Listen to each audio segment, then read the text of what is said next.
પ્રકરણ 8 સાક્ષીભૂત મનુષ્ય સાક્ષી બનેલો માણસ। સંસારને જોવાની અનેક રીત છે। તેમાંની એક રીત એ છે કે સંસાર ઘટના દુર્ઘટનાઓની માયાજાળ છે। દરેક ક્ષણે દરેક સ્થળે જાત જાતની ઘટનાઓ બનતી રહે છે। સંસારના વિવિધ પદાર્થો એકબીજાના સંદર્ભે આ બધી ઘટનાઓના સાક્ષી બનતા રહે છે। આવા સાક્ષીઓમાં પથ્થર જેવા જળ પદાર્થો, પશુ પક્ષી અને મનુષ્ય જેવા ચેતન પદાર્થોનો સમાવેશ થાય છે। પોતાની લાક્ષણિકતાને કારણે આ સાક્ષીભૂત પદાર્થો જુદી જુદી ભૂમિકા અદા કરતા હોય છે। પથ્થર વગેરે જળ પદાર્થો કશું જ કર્યા વિના નિષ્ક્રિય રહીને જે તે ઘટનાના સાક્ષી બને છે।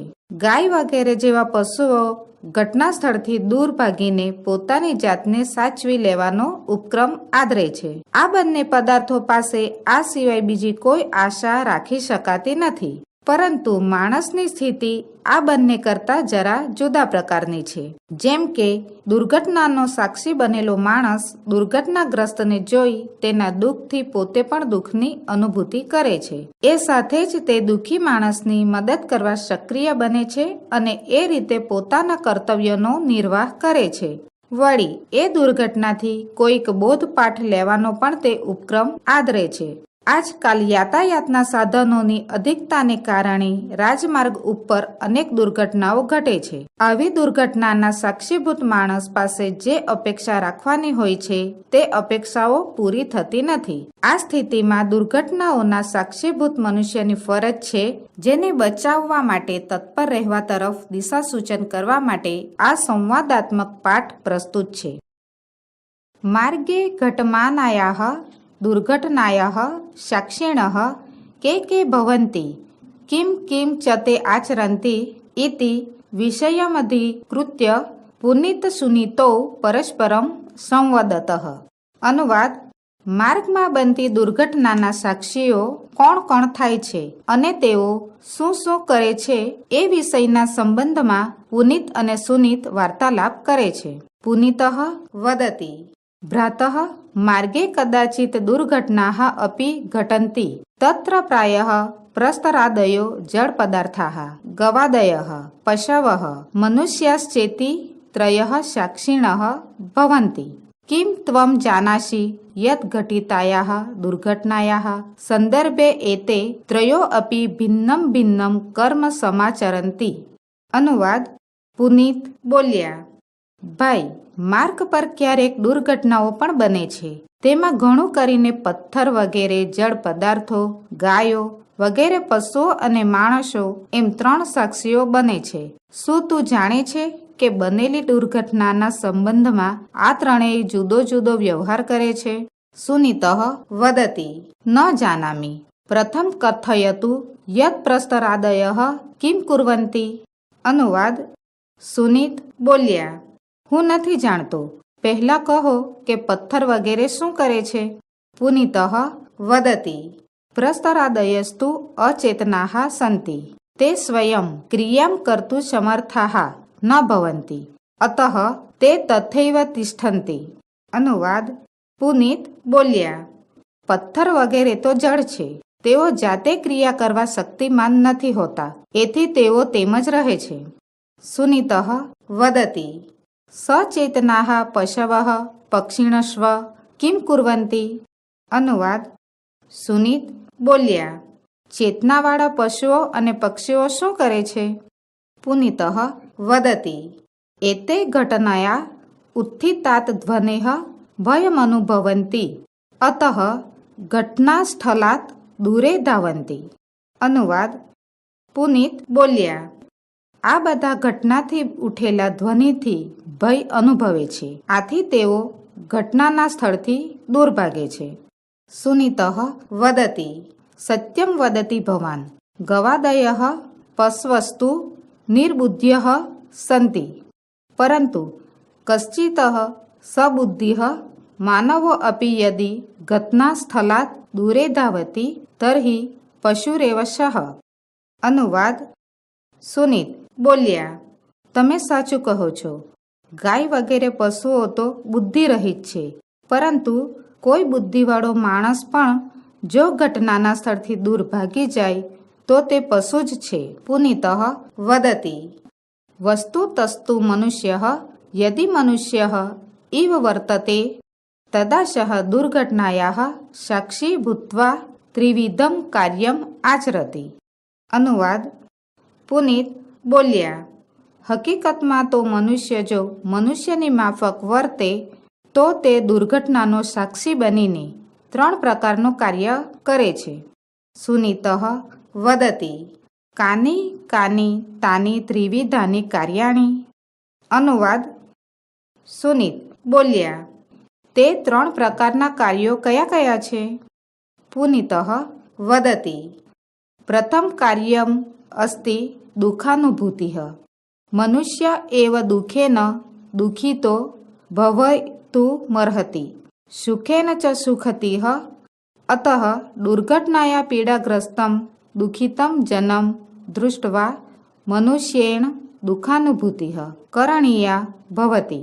યહ ખલુ એતાદૃશં જીવં પશ્યન અપી દુઃખં ન અનુભવતિ સઃ મનુષ્યઃ નાસ્તિ અપિતુ સઃ પ્રસ્તરઃ એવ.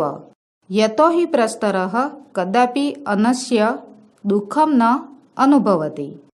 અનુવાદ: પુનિત બોલ્યા, પહેલું કાર્ય છે દુઃખનો અનુભવ. મનુષ્ય જ દુઃખ વડે દુઃખી અને સુખ વડે સુખી થવાને યોગ્ય છે. આથી દુર્ઘટનાને લીધે પીડામાં ઘેરાયેલા દુઃખી માણસને જોઈને માણસે દુઃખની અનુભૂતિ કરવાની હોય છે.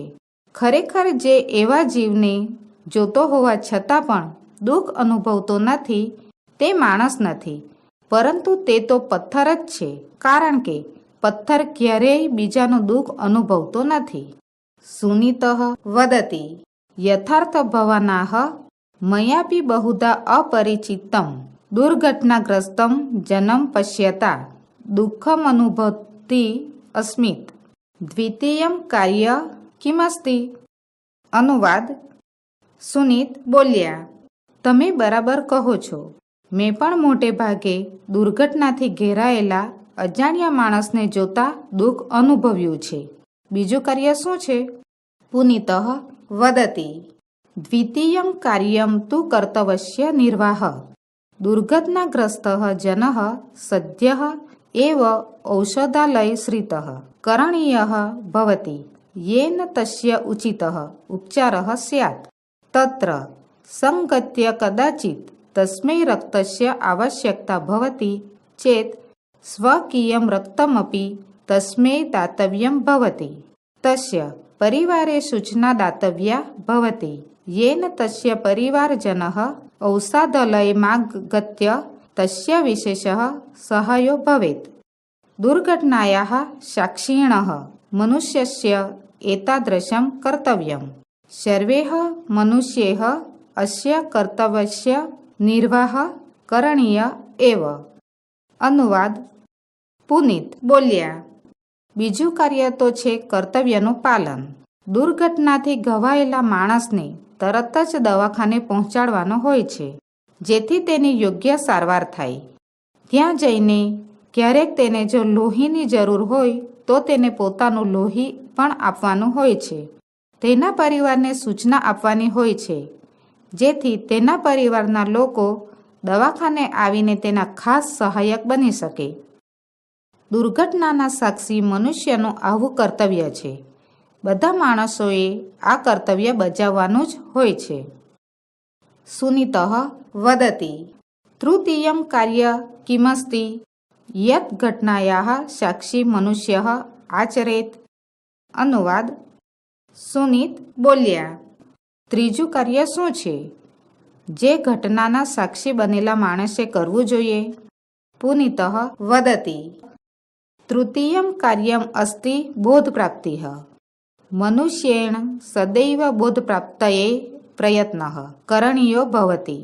યદા વયં કસ્યાશ્ચિત દુર્ઘટનાયાઃ સાક્ષિણઃ ભવામઃ તદા કર્તવ્યં સમાચરन्तઃ દુઃખમનુભવन्तઃ તસ્યા દુર્ઘટનાયાઃ કજ્ચિત બોધમપી પ્રાપ્તુમ અર્હમિ. વિના કારણં દુર્ઘટના ન ભવતિ. તત્ર કસ્યચિત જનસ્ય ત્રુટિઃ કારણં ભવતિ. સા ત્રુટિઃ જ્ઞાનતવ્યા તદંતરં તાદર્શી ત્રુટિમહં ન કદાપી કરિષ્યામીતિ બોધો અપી પ્રાપ્તવ્ય એવ. અનુવાદ: પુનિત બોલ્યા, ત્રીજું કાર્ય છે બોધ મેળવવાનું. માણસે હંમેશા બોધની પ્રાપ્તિ માટે પ્રયત્ન કરવાનો હોય છે. જ્યારે આપણે કોઈ દુર્ઘટનાના સાક્ષી બનીએ છીએ ત્યારે કર્તવ્ય બજાવતા, દુઃખ અનુભવતા તે દુર્ઘટનામાંથી કાંઈક બોધ પણ મેળવવાને લાયક છે. કારણ વિના દુર્ઘટના થતી નથી. તેમાં કોઈક માણસની ભૂલ કારણ હોય છે. તે ભૂલ જાણવી જોઈએ.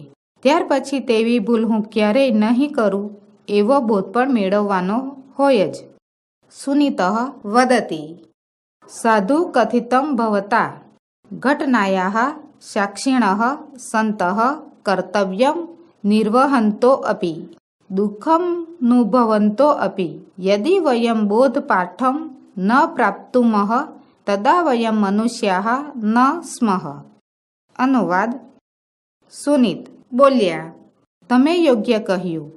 ઘટનાના સાક્ષી બનવા છતાં, કર્તવ્યનું પાલન કરતા હોવા છતાં, દુઃખને અનુભવતા હોવા છતાં પણ જો આપણે બોધપાઠ ન પ્રાપ્ત કરીએ તો આપણે મનુષ્યો નથી.